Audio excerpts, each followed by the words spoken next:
ପତ୍ରରେ ଥୋଇଦେଲୁ।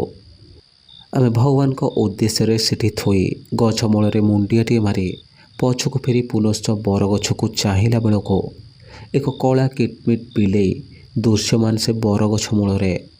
ହଠାତ୍ ସେ ବିଲେଇ ଦେହରୁ ଏକ ଶକ୍ତି ବାହାରି ଆଖି ପିଞ୍ଚୁଳାକେ ଗାଁର ଠିଆ ହୋଇଥିବା ଏକ ଝିଅ ଦେହରେ ପଶିଗଲା।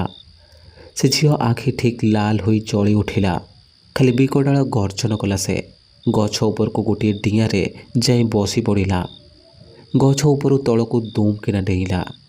ଗାଁର ଆଉ ଗୋଟିଏ ଛୁଆର ତଣ୍ଟିକୁ ଚିପି ଧରିଲା। ଠିକ୍ ସେଦିନ ରାତି ଭଳି ଗାଁ ଲୋକଙ୍କ ସମେତ ଆମ ସମସ୍ତଙ୍କର ଦେହ ଡରରେ କମ୍ପୁଥିଲା। ଏକ ବିକଟାଳ ସ୍ୱରରେ କହିଲେ, କହି ରଖୁଛି ମୁଁ, ଭବିଷ୍ୟତରେ ଯଦି କିଛି ଘଟଣା ଏଠି କ'ଣ କେଉଁଠି ବି ଘଟେ, କେହି ଚୁପ୍ ରହିବନି। ଅନ୍ୟାୟକୁ ବିରୋଧ କରିବ ସମସ୍ତେ, ନଚେତ୍ ମୁଁ ଫେରିବି। ସେତେବେଳେ ମହାପ୍ରସାଦ କିଛି ବି କାମ ଦେବନି। ଏତିକି କହି ସେ ଝିଅଟି ସଙ୍ଗେ ସଙ୍ଗେ ଚେତା ହରାଇ ବସିଲା। ଆଉ ସେ କଳା ବିଲେଇଟି ଗଛ ମୂଳରେ ବସି ନିର୍ମାଲ୍ୟକୁ ଖାଇବା ଦେଖି ଆମ ଲୋମମୂଳ ଟାଙ୍କୁରି ଉଠିଲା। ଏପରି ଦୃଶ୍ୟ ଦେଖିବାର ଆମେ ନିଜେ ଭୁକ୍ତଭୋଗୀ ଥିଲୁ। ତାପରେ ହଠାତ୍ ସେ ବିଲେଇଟି କୁଆଡ଼େ ଅଦୃଶ୍ୟ ହୋଇଗଲା। ଆମେ ସମସ୍ତେ ଫେରିଲୁ ଏବଂ ଆଉ କିଛି ନିର୍ମାଲ୍ୟ ମୁଖିଆ ମହାଶୟଙ୍କ ହାତରେ ସେ ବ୍ରହ୍ମରାକ୍ଷସ ଉଦ୍ଦେଶ୍ୟରେ ଦେଲୁ। ଏସବୁ କାମ ଭିତରେ ଦ୍ୱିପହର ହୋଇଯାଇଥିଲା।